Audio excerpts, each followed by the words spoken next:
All right, we'll go ahead and get started. Thank you for joining us. This is the Children's Hospital New Orleans and Department of Education's Return to School Support Town Hall. This afternoon, we will be sitting down for about an hour to review an update on your resources, as well as COVID-19 in Louisiana, and then we'll open up the Q&A at the end. All right, so our town hall information, we do have 2 more town halls coming up in October. That will be Tuesday, October 13th and Tuesday, October 27th. Both of those will be in the afternoon from 3 to 4 p.m. And the recordings for each session will be posted to the Louisiana Believes YouTube channel and Louisiana Believes website, as well as the Children's Hospital New Orleans School Wellness webpage. Just a reminder, the Department of Education has the most current reopening guidelines and resources available on their website. The link directly taking you to the most recent version of that from September 16th is posted here. They also have a dynamic FAQ document that incorporates commonly asked questions and answers from an operational as well as medical guidance standpoint. If you have questions and concerns, please feel free to submit those to LDOE COVID-19 support at louisiana.gov. From the Department of Education joining us today, we do have Meredith McGovern. She can be here to answer any operational questions that come up, and we're continuously grateful for all of Meredith's hard work at the Department of Education. So thank you for partnering with us, Meredith. So a reminder from Children's Hospital New Orleans here, we have provided 2 huge resources for you. One of those is going to be our hotline. That's the School Wellness and Virtual Care number, 504-837-7760. At this line, schools, parents can call and get COVID-19 medical guidance pertaining to a single individual. We do collaborate with the Office of Public Health, so any guidance that starts to pour over into determining close contacts officially and reporting COVID-19 positive test results, we will loop in those regional medical directors or point you in the right direction so you know who to have those conversations with. The hours of the hotline operate from 7 a.m. to 11 p.m. during the week, Monday through Friday, and then 8 to 8 on Saturday and Sunday. Additional services beyond high-level guidance that callers can receive involve virtual visits with a physician, and that goes for both adult and pediatric care, return to school screening, and enrollment in at-home symptom monitoring. If you're in the greater New Orleans area, we can also connect you with CHNOLA testing resources for schools that are expedited. As far as our website goes, we have all of our recorded town halls. We have downloadable materials for schools, as well as a COVID-19 decision tree, campus signage, as well as flyers for parents, etc. We also have 2 other ways of submitting questions to us. We have an online FAQ page, as well as an email address that you can take advantage of. So please review those resources that are available to you, and we'll continue these town halls as an open Q&A opportunity as well into October. So next we'll move on to our COVID-19 update in Louisiana, and this will be from our Children's Hospital New Orleans Chief Quality Officer, Dr. Leron Finger. He continues to lead our COVID-19 response as a system and has been our lead expert. Dr. Finger? Thanks, Kimberly, and good afternoon to everyone on the call. So in brief, we have to date identified 165,000 cases of COVID-19 in the state of Louisiana, and just over 9% of those cases have been in children under the age of 18 years. So those numbers are unbelievable when you look at how far we've come in just 6 months of the pandemic, when we had the first case in Louisiana the week of March the 9th. That being said, Louisiana, as you look at our isolated state in the entire nation, is really doing a great job. And I think lots of it is due to leaders like you on the call who are leading this effort in what we're doing in public. At this point in time, the state positivity rate, meaning out of the total tests that are performed, the percent that are positive remains under 5%, which is an unbelievable marker considering where we've come from the peak in late March and early April, and then the second peak in the middle of the summer, several weeks after Memorial Day. Children are still being hospitalized, but as everyone remembers, at a much lower rate than our adult adults. And even adults are being hospitalized at a much lower rate than earlier on in the pandemic, because a lot of the positive cases are in younger population, i.e. 18 to 35-year-olds, who typically have gotten less ill, although can still get very sick. The basic tenets of this have proven to work, and I'll reiterate it again as we go through our discussion today. If you're sick, stay home. If you're sick, stay home. And if you're sick, stay home. If you're not sick, please mask up, not just to protect yourself, but to protect everyone around us. Social/physical distance yourself when you can, and use hand sanitizer as frequently as you need to do. We've learned some things as more and more schools across the state, both here in New Orleans and other parts of the state, have returned to in-person education, that spending all the time you can setting stuff up operationally doesn't mean that you can't adjust. I've spoken to many school leaders who told me, well, we thought this was going to work, but once we saw it live and in person, we pivoted, and this is what's really working for us. Don't be afraid to do that, because sometimes you need to see how things play out in real life to see what you need to adjust. But all those plans that you're doing minimize the potential for not just on-campus transmission of disease, but on the need to quarantine large amounts of students and team members if there is a positive case that's identified who has been to your campus.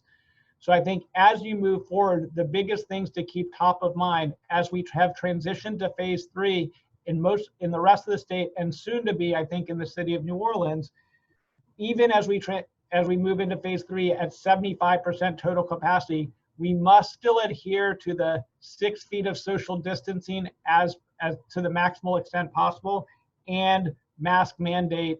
Those things stay, they don't go away. I've taken many calls over the last 2 weeks about, now that we're in phase 3, can't we de-escalate X, Y, or Z? And the answer is no. All that the transition to phase 3 does is increase the capacity in certain locations on buses, etc. So I think that's the biggest thing I would keep in mind. Everything else stays the same. Kimberly? No.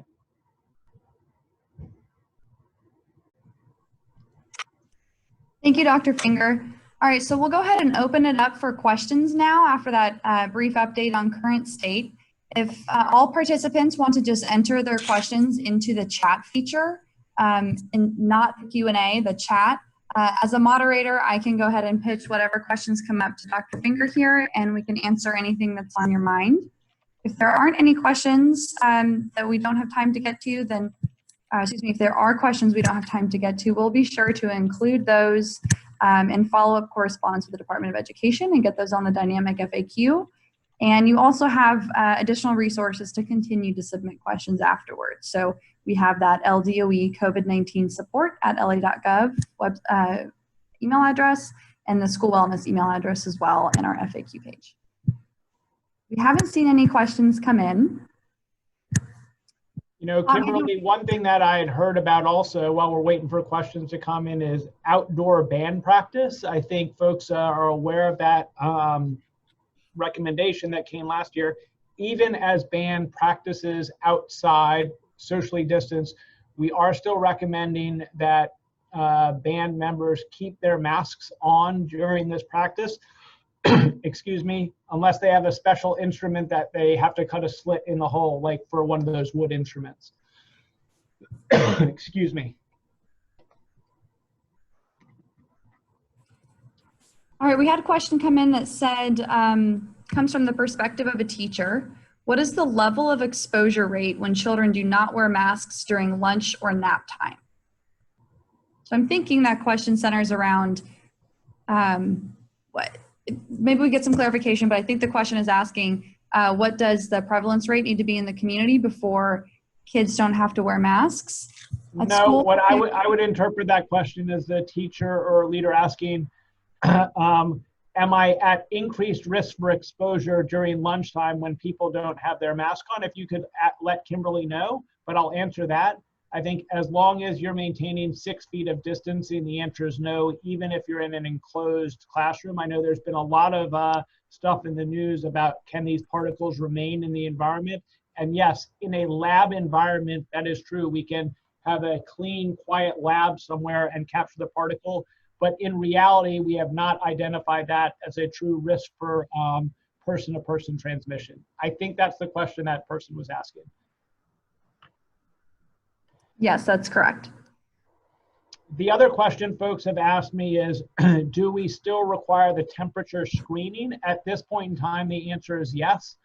I recognize that it's a laborious process to do, and it's sometimes frustrating because you don't identify lots of positive screens on that, but it is one of the basic tenets of the CDC recommendations for the return to school guidelines that they've given out. So at this point in time, we are still recommending that.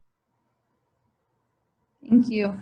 Okay, we had another question come in. This is from the perspective of a school nurse, and they want to ask about how to hold homecoming dances. Would the group be allowed in the gym at one time if the 50% capacity guideline was followed? And is there a certain time frame that students can gather in this group, say 2 hours?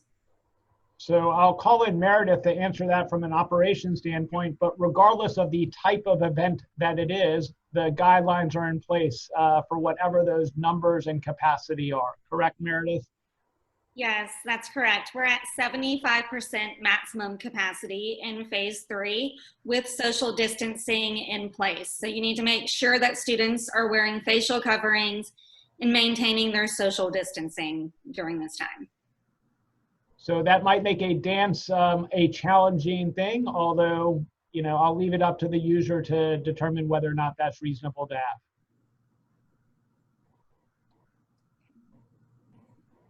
It'd be a good opportunity to review what physical activity should look like, Dr. Finger. When should masks be on? When should they be off?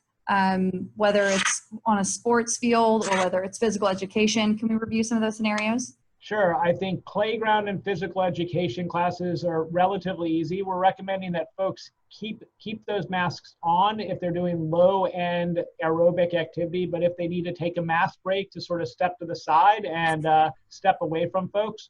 When folks are playing games or matches, the players on the field or on the court are allowed to have their masks off, but once they remove themselves from the playing field or court and they're standing with their teammates and coaches on the sideline, they need to replace their face mask and as well as abide by physical distancing rules.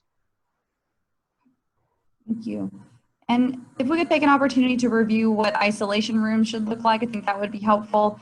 What is required to have in an isolation room, what is not, and how do you interact as a nurse going in and out of that room?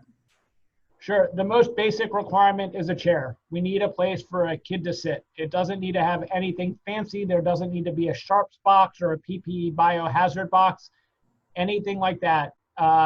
Ideally, it would be large enough to allow more than one child to sit while masked and remain socially distanced from several other children. I recognize that that might be hard in an environmentally not huge school campus to give lots of rooms to that. But remember, these are places where kids are not going to stay ideally for extended periods of time. That will be seating them, letting them sit there and move on. The most important thing is that they are able to keep their mask on. I would say as a nurse goes in and out of the room, or whoever is designated to go in and out of the room, they should be wearing at all times, obviously, their mask. And at this time, we're recommending some sort of eye protection. If you just wear glasses, this is fine. You don't need to wear something fancier, a gown and gloves. And I think that would be fine. More than one child can be in an isolation room at a time. And I would space those kids by 6 feet. Okay, thank you. And do you need to have special training to man the isolation room? You don't. I think you just need to understand the basic tenets of this COVID-19 disease. Again, we're not necessarily, the nursing teams on local schools are used to dealing with ill children. I think it's understanding this specific disease, but no more than what I just described, Kimberly. Okay. And last question about the isolation room. Do you need to have a fresh set of PPE when you leave the room each time? So do you need a new mask, new goggles, and new gown? Or can you just wear? Great question. I think gloves for sure. I think everything else, if you're doing a lot of hands-on care for a child or a team member, that you might want to change it, but it just depends each situation. If someone you know, if you're not doing a lot of hands-on care, you probably don't need to do that. But then again, you probably also don't want to be walking around with your gown for several hours waiting for the next patient or next student, excuse me. Thank you. And this next question kind of plays off what you mentioned about the dance and the gym, about how we need to continue to take the precautions. But we had a Catholic school ask a specific question about how to have Mass. So whenever you're holding Mass, which guidelines should be followed? The capacity guidelines for churches or the max number of students gathered in a group guidelines? And if they can't have Mass, do people need to be 6 feet apart? Meredith, I might need you to help me answer this operationally. I think we should follow the LDOE recommendations for capacity, but I'll let Meredith chime in. Yes, if it's taking place during the actual school day, then you need to you're required to follow the capacity guidelines and maximum student groups for the school system. And as always, the use of facial coverings and the practice of physical distancing is the requirement for school day activities. Kimberly, I see a couple more questions that have popped up on my part. One is a question about a concern about the thermometers used on the forehead. Yes, I too have seen those concerns. They're not validated scientifically, but I think there's someone in Australia who put this out on some YouTube-y type of web page, but there's no documented scientific reason to not take temperatures on the forehead. So I don't know how to address every person's concern with that. The interweb has lots of information, as you guys are well aware, but there's no validity to that concern.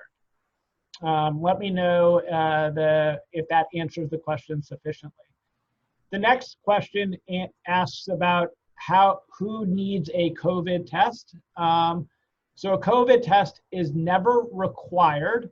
Let me just take you through sort of our guidelines if a child has symptoms that could be consistent with COVID-19, which the Sonia Wiley mentions could essentially be anything under the sun. What that individual needs now on September 29th, 2020, those symptoms are identified and they're removed from the classroom. In order for them to return to school, they need one of two things: either documentation of a COVID-19 test that is negative, or a note from a primary care provider that their symptoms are not consistent with COVID-19 and they're due to something else. So we're not going to recommend, but they need one of the other two. So if I have a fever and a cough that the school nurse identifies and sends me home, I don't come back until I've been I'm going to be fever-free for 24 hours, and then I either need to say, here's my negative COVID test, or have a note from a provider that says, yes, Leron has a fever and a cough. It is not due to COVID-19. It is due to something else. So Kimberly, I'll wait to see if that provided some clarity to that question, or if we need to delve into that a little bit more deeply. Okay. And then we had a question come in from a teacher saying that they want to know if they should change their clothes as soon as they get home after being at school, because they're concerned about contracting the disease on their clothes and spreading it to others. Yeah, I think that's a great question. I think that would go above and beyond probably what needs to do for environmental decontamination. I will tell you that early on in this pandemic, certainly in the weeks of March and early April, where we really were just learning about that, many frontline healthcare workers were doing just that. And we've since found that that was almost certainly unnecessary. That being said, I don't want to tell you that you don't have to do it, but I think it's not a practice that healthcare providers who care for these patients across the country are routinely doing. Thank you. And we had a clarifying question come in based on the COVID test recommendation scenario you just reviewed. So if somebody has a note that's clearing them to come back to school because they had a fever that was unrelated to COVID-19 and they had the 24 hours of symptoms free, they don't need to quarantine to symptoms once they're cleared from their physician, correct? They don't have a 14-day quarantine period. That is correct. And actually, Dr. Welch and I are having a conversation later this week because this question has been raised across the state in various locations because of some language that's out there and some documents on a variety of websites. But as of this point, they do not need a quarantine once they get that doctor's clearance note. Okay, thank you. And can we talk about sanitation for a little bit and what a frequently touched item is? There's been a question that's come in around toys and other small items of that nature. Yeah, I think the frequently touched items, I would say doorknobs, you know, especially the ones that are entry and exit from outside or from the playground, going into classrooms for those of you who have kids who are switching classrooms. I think an individual chair is probably not a frequently touched item. So I think using your best, you know, a book in the library is not a frequently touched item. Even going as far as to say a toy in sort of little kids' classrooms, you know, each individual toy probably doesn't need to be wiped down necessarily in between use, because not a ton of kids are touching that toy. So I think you have to use some discretion in how you identify that. I'd say doorknobs and sort of the knobs in restrooms on the sinks are probably high touch areas that I would identify as needing the most attention. So if you have a pile of toys, would you just want to wipe them down once a day at the end of the day? Or you know, I don't think you even necessarily need to do that. What I've recommended, and again, this goes for sort of under the 5th grade or 4th grade class ages mostly, but have sort of in the classroom sort of basket of some sort. And if you see a child put a toy in their mouth or something like that, maybe just remove it, put in a laundry basket for removal, and at the end of the day or at some cadence during the day, clean those toys more specifically. But just a toy that gets touched or a puzzle that gets done doesn't mean that item needs to be specifically sanitized. I think it's helpful, as I've walked through several schools over the last several weeks, to have the teachers understand that if that's what we're doing, we'd spend our entire day sanitizing things, and it's incredibly low yield. They're you know, sanitizing high touch objects like those doorknobs or sinks in the bathrooms much more efficacious. We had a question come in around whether a mask should be worn during nap time. Little kids need to keep their masks on. Yeah, I think for the most part, we're recommending that they do keep it on during nap time. We have not had a ton of reports of kids actually not wanting to do that. So I would recommend strongly that they do keep it on to the maximal degree possible. An interesting question we have this is a question from a teacher again that says that other teachers at the school are requesting articles on scientific evidence on safely returning to school because they continue to feel unsafe. Do we have any articles available we could provide, or how do you recommend navigating these types of desires? Yeah, no, it's a great question. And unfortunately, early on in the North American return to in-person education, we don't have a lot of data on it. I can tell you the few countries that have returned around the world have published some stuff, Germany and Australia being the most notable, that has shown no increase in cases necessarily related to the return to in-person education. That being said, we're only 6 months into it, and sort of the information train in how scientific articles get published is always lagging a couple of months. I will tell you, in my conversations with my colleagues across the country, we have not seen any heightened risk for on-campus transmission of disease. I would say the highest risk as children return to congregant activities is teenagers congregating outside of school, outside of the observation of coaches, teachers, or parents.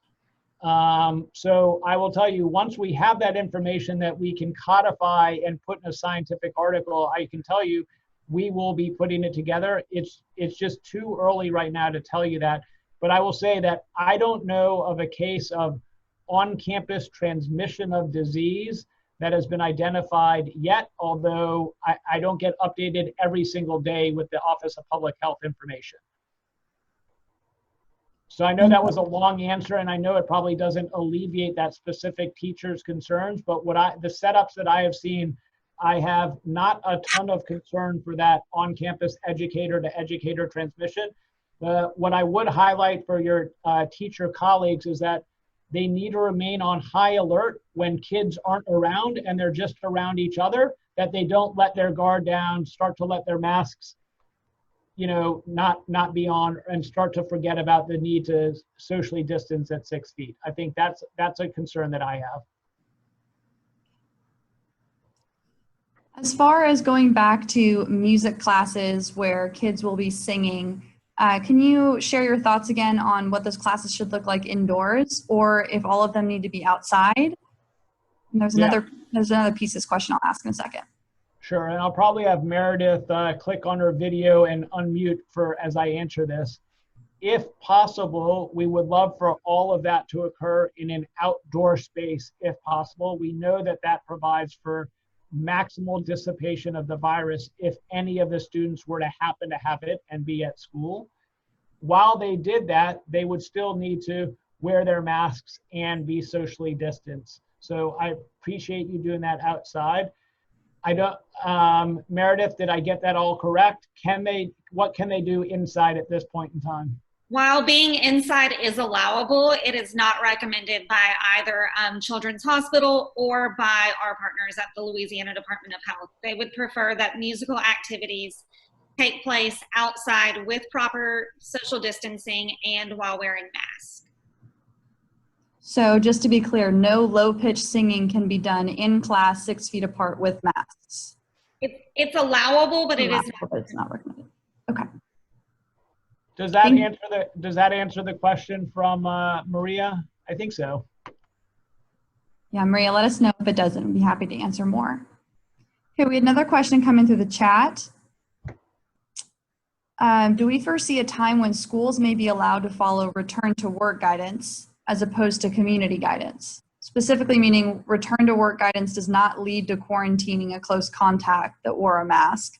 Community guidance leads quarantining even if close contacts wear a mask.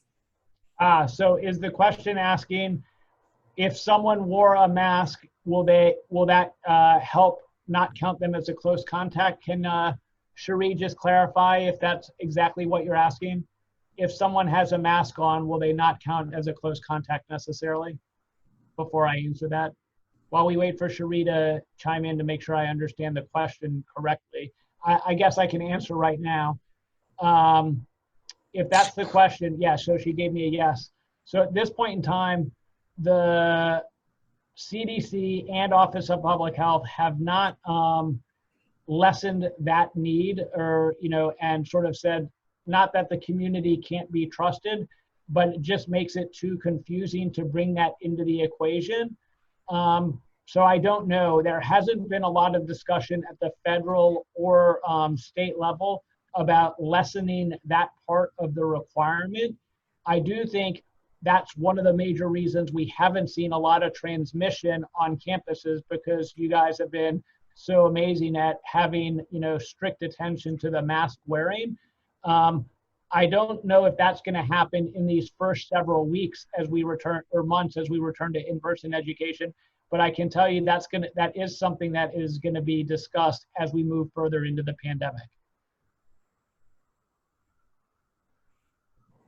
Okay, great. It seems like that got the question answered. So pivoting back to a question that came up earlier, Dr. Finger, about whether teachers need to wash their clothes every day when they go home. Do student athletes need to wash sports equipment any more thoroughly than they usually would? If they're playing, I probably they need to wash it with some increased frequency. I'm guessing, I have 3 girls. They wash their clothes all the time. I'm guessing boys are messier just because we are a stinkier part of the species. But I don't know if it necessarily needs to be every day or, at a heightened frequency. I think shared equipment, the coaches certainly have a list of what they need to do to sanitize what's used at practices, et cetera. I think it certainly isn't a bad idea to clean those. But again, this disease is not going to be spread from someone's clothing to someone else. So. So if a school has to do any type of laundry for student athletes or students, they don't need to change the type of detergent that they're using or anything like that. Maybe just pick up the frequency. And same thing for parents. Correct. Okay. Okay, well, we haven't had any more questions come in. I would encourage you all to continue to send those. We've got about 30 minutes more scheduled. If we run out of questions to ask, though, we don't have to force the session to be longer. Otherwise, we can just continue to cover frequently asked topics. So Dr. Finger, do we want to review what it means to be a close contact and how long that duration needs to be before someone is technically exposed to someone that either tested positive or starts symptoms? Kind of review what that definition is. Sure. I think the easiest thing to do is use my hypothetical student in the 3rd grade, Johnny. Johnny comes to school on Monday and Tuesday. He's not feeling sick. Tuesday night, he gets a fever. His parents take him Wednesday to the doctor, who recommends he gets a COVID test, and the COVID test comes back and it's positive for COVID-19. So he had the test on Wednesday. We go back and look 2 days before that positive test or the first day of symptoms. So he got symptoms Tuesday night. So we would say, who was he around Sunday, Monday, and Tuesday? Sunday, no kids in school. Monday and Tuesday, all right, he sits in a class. Let's pretend he's in a classroom that doesn't walk around. He's got a cohort of 15 kids in it. If the teacher says, my kids are always 6 feet apart, they're never together, there's no close contacts. If, however, the 4 kids who sit north, south, east, and west of them, their desk is only 3.5 feet away from Johnny, those 4 kids would count as close contacts. And the nurse and teacher would walk through Johnny's day on Monday and Tuesday to identify if there was any potential that anyone else in that class might have been within 6 feet of Johnny for more than 15 minutes. Many classes of 3rd graders are just saying, well, it's impossible for us to sort of keep an eye on that. If we have 1 3rd grader who's positive, we'll just count the whole class as potentially close contacts, because it's too hard with younger kids sometimes with a class that is staying together all the time to keep track of that. So they might just quarantine the entire class for two weeks from that Wednesday moving forward. If Johnny was an 11th grader who should be expected to follow directions, it might be a much smaller number of identified close contacts if they've been able to keep track of the physical distancing over those 2 days of Monday and Tuesday. And when would you inform those close contacts? Only after Johnny's positive test comes back. And that's one of the things that Dr. Welch and I are discussing with some leaders from around the state later on this week. Okay, and so for some reason Johnny doesn't get a positive test result for days, there's no action that the school needs to take at that time? Not unless there might be, if Johnny's mother and father and sister are also at home with COVID-19, the regional medical director where Johnny goes to school would probably say, we don't need to wait for a test to come back. We're going to treat this as a positive case and quarantine the kids even in absence of a COVID-19 positive test. Okay, that's helpful. Then we had a question come in around what are the biggest changes transitioning from phase 2 to phase 3 for schools? Great question. The biggest changes essentially are the changes in capacity. Okay, and that's in the classroom, on school grounds, and on buses. Everything else stays the same. Meredith, did I hit the high points? You did, absolutely. We moved from a 50% maximum capacity on transportation to a 75% maximum capacity on transportation. And then our static group numbers go from 25 to 50 static group members. Those are the biggest changes, but facial coverings, mandatory temperature checks, physical distancing, all of those are still in place during phase 3. Thank you. Okay.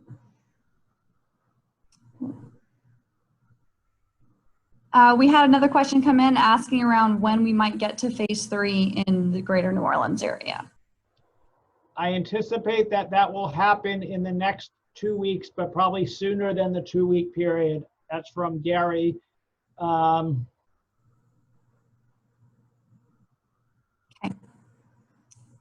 Now, what would be recommended if a child was exposed to a symptomatic and COVID positive mom, but the student is asymptomatic?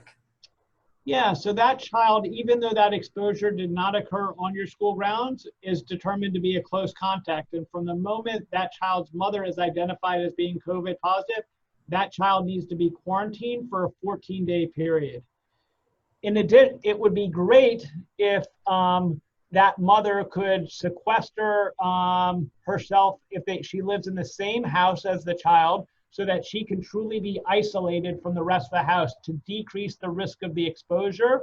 So our regional medical directors are getting granular in how they ask those questions. So if the mother can live separately and there can be another way for the child to remain quarantined, then that 14-day period can start from that day one. If, however, the mother is going to be exposed to the child while she's symptomatic, and for her 10 days of isolation, by the book, that child's 14 days of counting only starts after the mother's 10 days of isolation, minimum 10 days of isolation ends. So regardless of whether or not the student is symptomatic, they need to be quarantined for at least 2 weeks. And in some cases, they're quarantined for longer than that, based on their ability to effectively sequester from the index case, which in this example was the mother. Does that child need to be tested? At this point, we are recommending testing close contacts. The presence or absence of a negative test does not mean that they get out of quarantine earlier. So all it would do would help determine whether or not there were close contacts on the school campus or not. So yes, we are recommending that that child does get tested as it's accessible in your local area.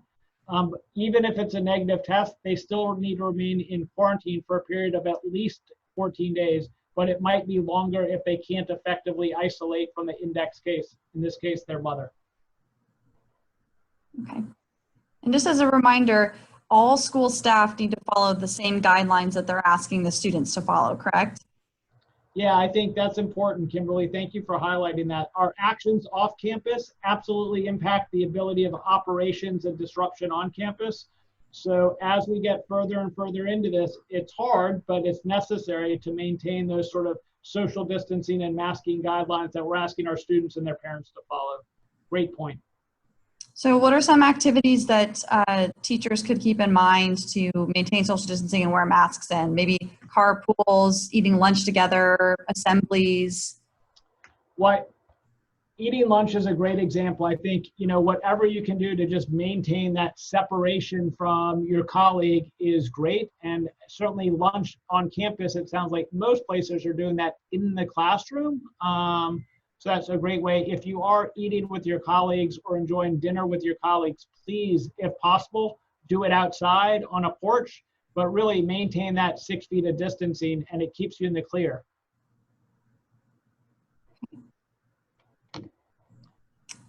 All right, well, it seems like we're getting— Kimberly, I might ask, if we're running out of questions, if there's any best practices or lessons learned from the folks on this call, if they wouldn't be shy about maybe sharing that. I think one of the biggest benefit is sort of learning from our peers.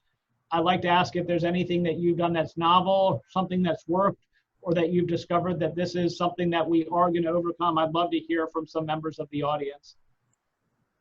You don't have to share. I'm just asking. Yeah, I think it's a really good idea. If there's anybody that wants to share some of their thoughts, I think that there's an option for you to raise your hand technically on Zoom, and I can give you speaking privileges, or you can just put it into the Zoom chat and we'll kind of elaborate on that. We'll give everybody maybe 10, 15 seconds to share some of their thoughts.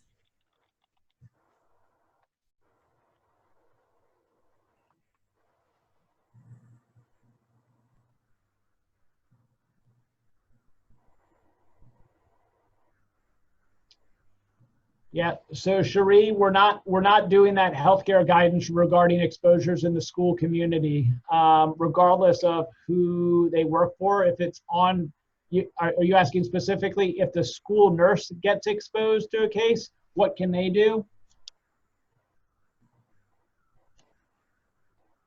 Is that the question? Can a school nurse, if they're exposed to a positive case, can the school nurse continue to work? Yeah, we'll have to get some additional clarification from Cherie.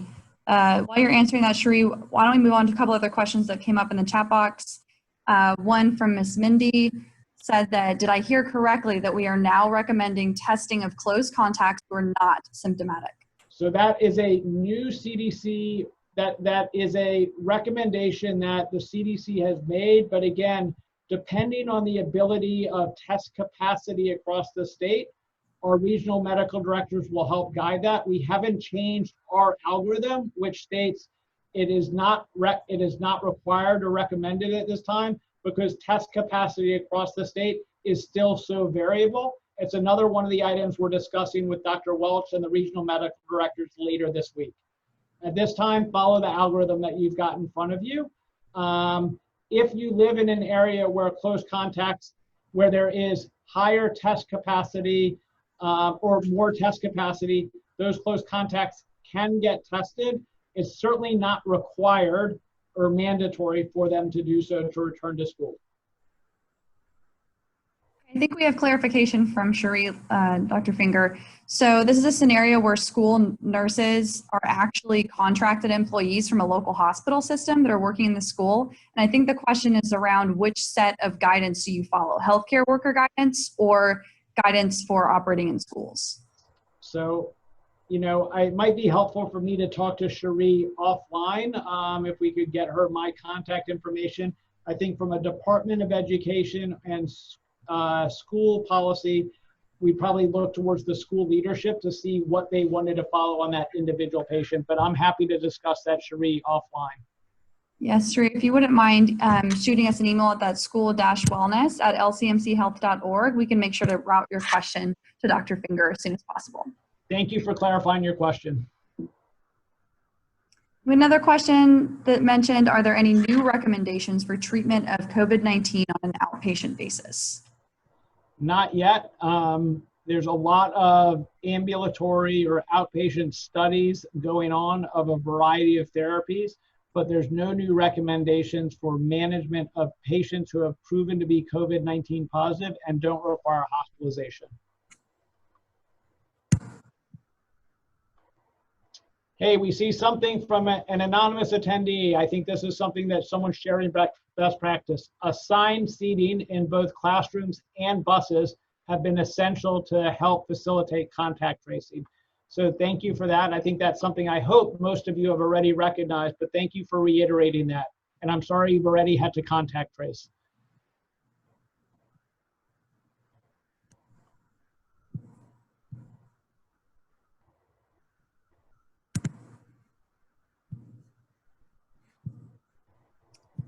Okay, well, it seems like our chat activity and Q&A activity is slowing down. Maybe we'll give it another 10 or 15 seconds and we can call it a day.